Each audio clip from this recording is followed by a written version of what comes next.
Matt here with the Exercise Blueprint. Today we're going to be talking about how to bench press specifically for growing muscle. We're not going to be focused as much on how much we can actually lift, but we're going to focus more on just getting as much growth out of our chest as possible using an absolutely phenomenal movement for building some pec mass. First thing when you're talking about growing your chest as opposed to just seeing how much you can bench is making this movement actually as difficult as we possibly can.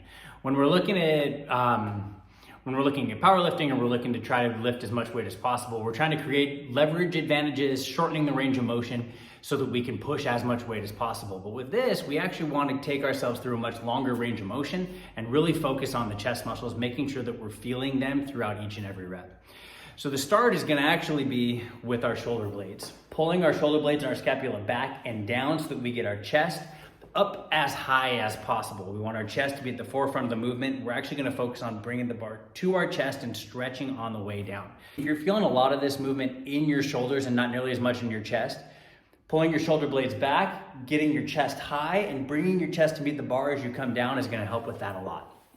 Bring our shoulders down, bring our scapula back, and as we come down, we want to bring that chest nice and high, touch, and we're actually going to pause down here at the bottom for just a minute, and then as we push, we're going to keep the chest high as we come forward. We don't want to then come up and bring the shoulders forward, placing all the emphasis onto our shoulders and triceps. So again, shoulder blades down and back, bring the bar to the chest, touch, and then as we come up, keep the chest high, keep the shoulder blades back, shoulder blades locked in so that we can keep the focus on the chest.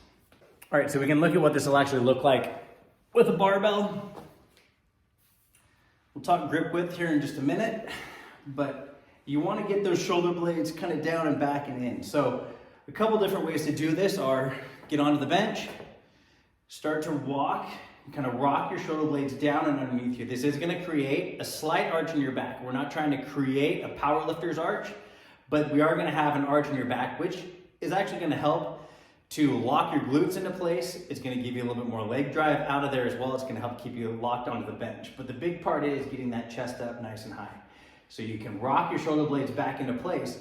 And you'll notice that I've got the bar actually down here pretty low. If I've got the bar up too high, it's going to cause me to bring my shoulders forward, which isn't what we want. So you can rock those back into place, get onto your bar, bring this up. And since we're going to be doing this for bodybuilding purposes, you're going to have a little bit lighter weight, higher reps. So even once you get that bar into place, get yourself set before you come down.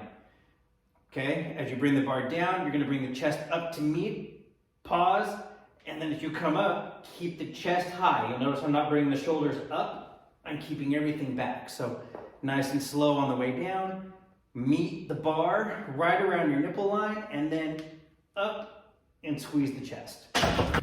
Next part we want to talk about with your bench press is your grip width and elbow flare, where your elbows are actually going to travel as you're doing your bench.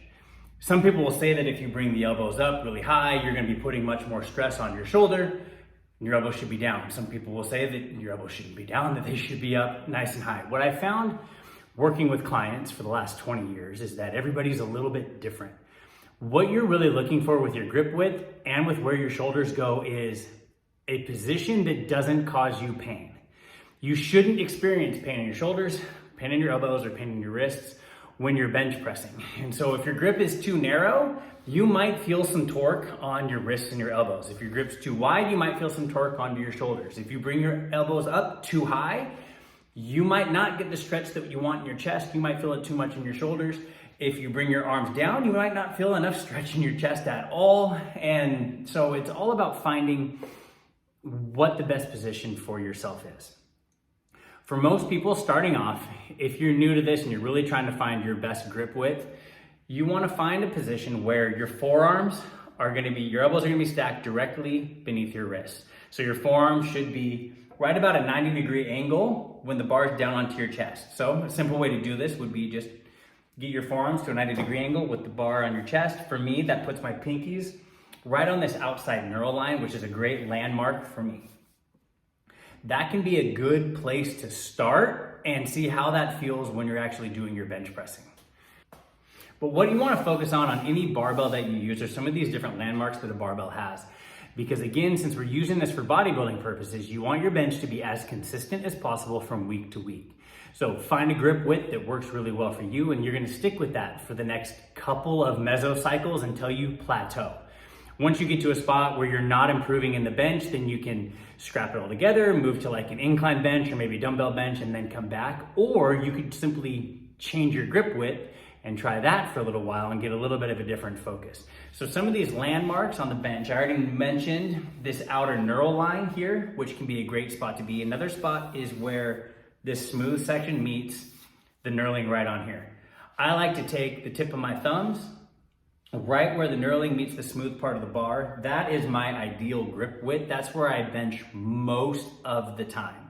If I want to go with a tricep focused narrow grip, I'll bring my index fingers all the way in to that where that neural line meets the smooth. That's perfect for me. It brings me right outside of my chest with a close grip bench. You never want to be further in than that because then you can't get that good stretch down on your chest. So that's a good spot for me. If I want to go with kind of a medium grip, I put the knuckle of my thumb, again, right where the smooth meets the neural line. That's a good spot. If I want to go wide, I'll use those outer neural lines.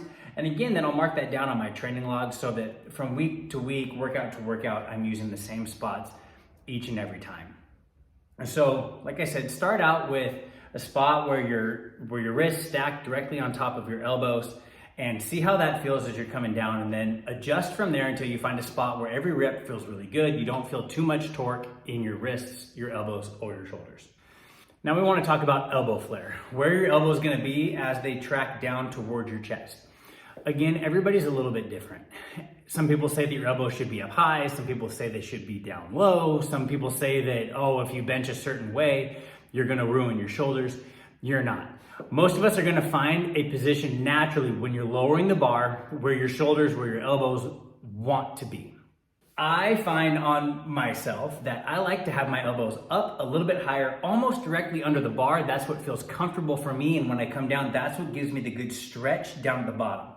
If I bring my elbows in and I bring the bar a little bit lower down toward my nipple line, I don't feel as much of a stretch. I'm stronger there, but my goal right now is to build my chest as much as possible, not to lift as much weight as I possibly can. So for you, find a spot when you're coming down. Your elbows are probably naturally going to go where they want to be anyway, but you want to bring that bar down nice and slow.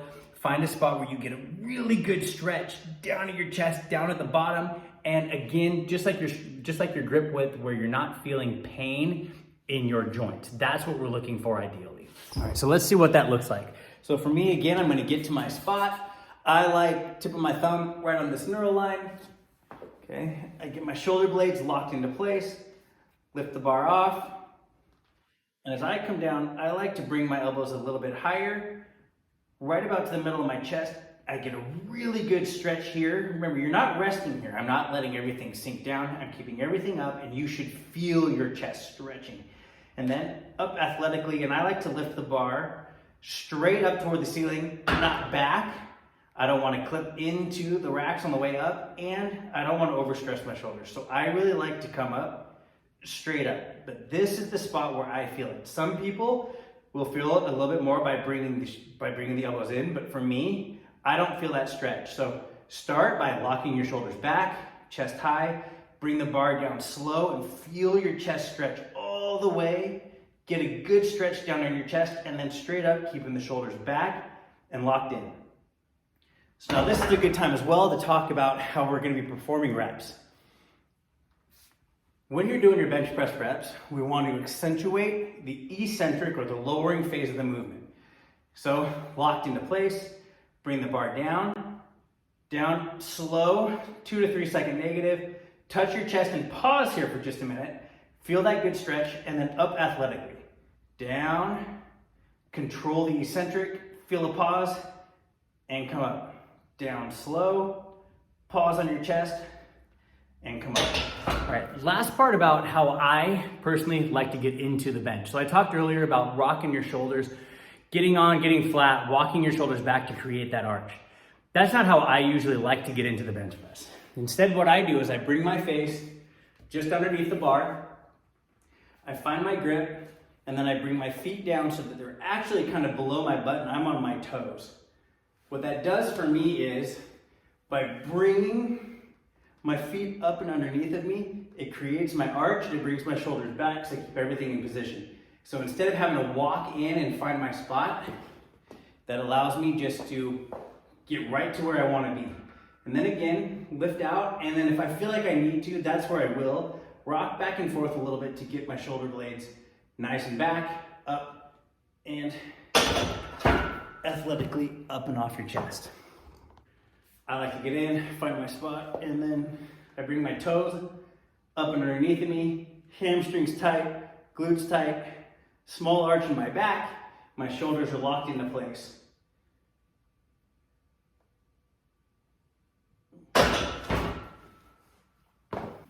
A lot of people will say to have your feet flat on the floor, right? Flat on the floor, good leg drive. What I have found coaching clients is that when the feet are flat on the floor and the bench press starts to get difficult, they tend to have a lot of wiggle in their knees back and forth, moving the feet. With the feet actually pulled underneath your body, kind of up on your toes, hamstrings tight, glutes tight, everything gripping onto the bench, it gives you something to push against as you're coming up on the bench.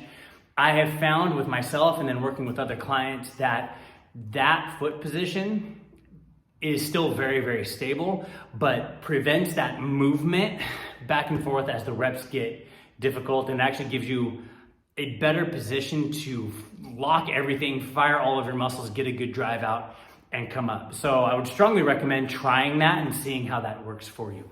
Okay, I hope that helped. Remember that the focus of this one was specifically on bodybuilding, so we're actually trying to make the movement more difficult. It doesn't matter how much weight we lift, just that we're progressing from week to week. So we are trying to extend that range of motion. We're not trying to create leverage advantages so that we can lift more weight. We're more worried about the feel in the muscles, controlling it on the way down, getting a good stretch at the bottom of the movement, and then keeping our chest high as we come up. Higher rep ranges, leaving the ego at the door, and just using this as a tool to build our chest. If you've got any comments or questions, please put them down in the comment section. I'd love to hear from you, and I'll answer them. Otherwise, I'll see you guys on the next video.